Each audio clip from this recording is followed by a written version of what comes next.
perspektif sufisme atau perspektif tradisi mistisisme.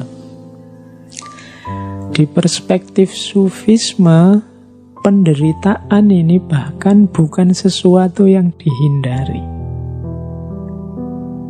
Minggu lalu saya cerita tentang Robiah, dan masih banyak lagi cerita tentang para wali yang penderitaan itu bukan sesuatu yang dihindari. Bahkan penderitaan diposisikan sebagai jalan untuk membersihkan diri.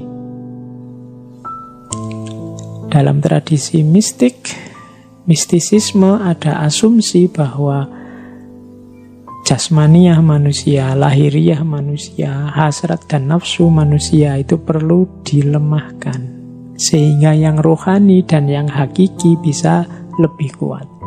Cara melemahkannya seperti apa? Dengan jalan membuatnya menderita. Maka para sufi itu kadang melakukan amalan-amalan yang tujuannya memang melemahkan jasmaniah, melemahkan nafsu. Arahnya kemana? Ya biar ruhaninya lebih kuat. Jadi memilih penderitaan sebagai jalan pembersihan diri.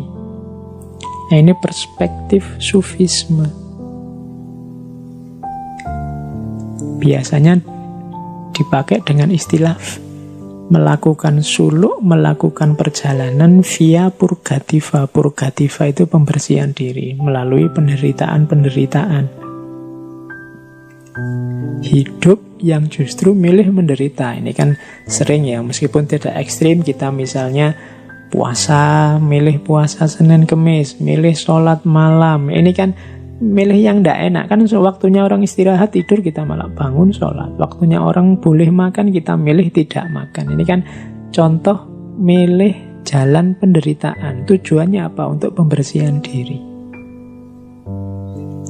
Modenya ya mode riyadoh, mode mujahadah, tazkiyatun nafas, jalan untuk membersihkan diri. Jadi kadang-kadang sufi itu lebih milih jalan yang tidak enak. Bukan karena tidak pinter, tidak tahu mana yang lebih enak, mana yang tidak enak, tapi sangat tahu. Tapi beliau milih itu untuk melemahkan jasmaninya, melemahkan hasrat nafsunya, sehingga rohaninya jadi kuat.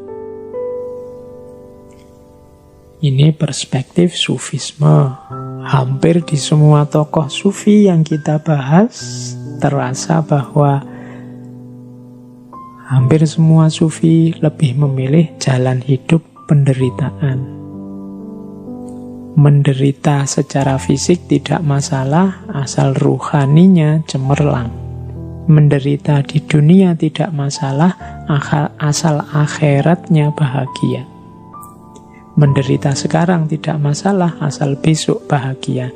Nah, logika ini yang dipakai. Kalau di Jawa ada istilah tirakat. Mungkin ada serapan dari bahasa Arab. Tirakat dari kata-kata taroka, meninggalkan. Jadi meninggalkan itu orang yang pantang melakukan sesuatu atau pantang memakan sesuatu atau dan seterusnya. Tujuannya apa? Untuk tadi menguatkan rohani. Ini perspektif sufisme. Kemudian ada lagi perspektif tentang penderitaan. Dulu pernah kita bahas dari Ki Ageng Suryo Mentaram. Kalau tadi ada pandangan penderitaan itu sebagai hakikat hidup, ada pandangan penderitaan itu sebagai akibat perbuatan, ada yang menjadikan penderitaan sebagai jalan untuk membersihkan diri. Kalau menurut Ki Ageng Suryo Mentaram, penderitaan itu sebagai keniscayaan hidup, tapi sifatnya sementara, silih berganti dengan kesenangan. Hidup ini yo kadang senang, yo kadang susah. Wajarnya hidup seperti itu. Tidak mungkin kita hidup ini senang terus dan tidak mungkin juga susah terus. Kenapa begitu? Kalau kita sedang senang, katanya Ki Ageng Surya Mentaram, kita kan tidak berhenti di kesenangan ini. Biasanya keinginan kita terus bertambah. Kalau bahasanya Ki Ageng pakai istilah mulur. Kemarin cita-citanya A, sekarang A sudah tercapai, kan kita tidak diam di situ, nambah lagi bercita-cita B. Akhirnya kita susah lagi karena keinginan kita yang baru ini. Nanti kalau keinginan B tadi terpenuhi, ya kita senang lagi.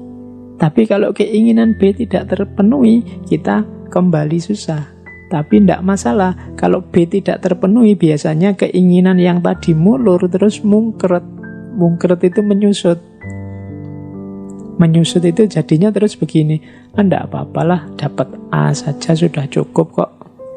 Kita syukuri saja yang A tadi. Itu namanya mungkret.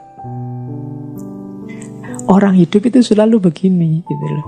Jadi antara mulur sama mungkret.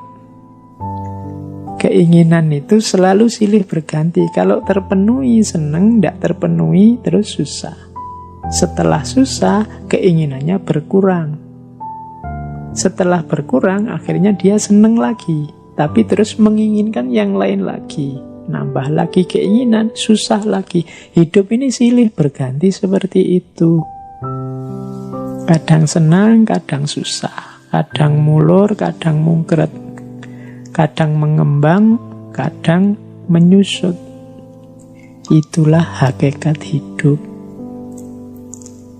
Kalau kita menolak juga tidak bisa. Ya kadang senang, kadang susah. Ada senangnya, ada susahnya. Yang tadinya kita anggap penderitaan karena keinginannya tidak terpenuhi, tapi begitu tidak terpenuhi kan kita terus mungkret, menyusut keinginannya. Akhirnya kita senang lagi. Misalnya kita menuju gimana caranya biar cepat lulus kuliah. Begitu lulus kan seneng, keinginannya tercapai. Tapi setelah seneng wisuda kan ada keinginan tambahan lagi. Misalnya ingin dapat pekerjaan. Ini dapat kerjaan kok susah ya. Sudahlah, disyukuri dulu yang lulusnya ini tadi. Sebelum menginginkan yang lain. Setelah bersyukur kan bahagia. Setelah itu kan tetap nambah lagi keinginannya.